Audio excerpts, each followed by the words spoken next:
TradeScreen helps you price your diamonds competitively by allowing you to research best and average prices on RapNet in real time. Use TradeScreen to see the entire market at a glance. To access TradeScreen, click here. By default, TradeScreen generates a table based on preset criteria, filled with actual market pricing in US dollars. These values show the best and average price. These values show the percentage discount in relation to the Rapaport price list. Click on any of the fields within the table to search for diamonds matching that criteria. And choose a listing to view details of the diamond and its seller.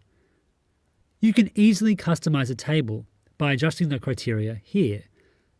For example, let's change the shape and size and click Apply. You'll now see an updated table labeled with your selected criteria.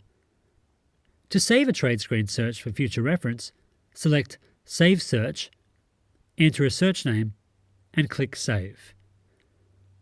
You can view them by clicking on Load Save Searches and selecting the saved search you wish to load from the drop-down list. Now you can make better, more informed choices using real-time data in TradeScreen.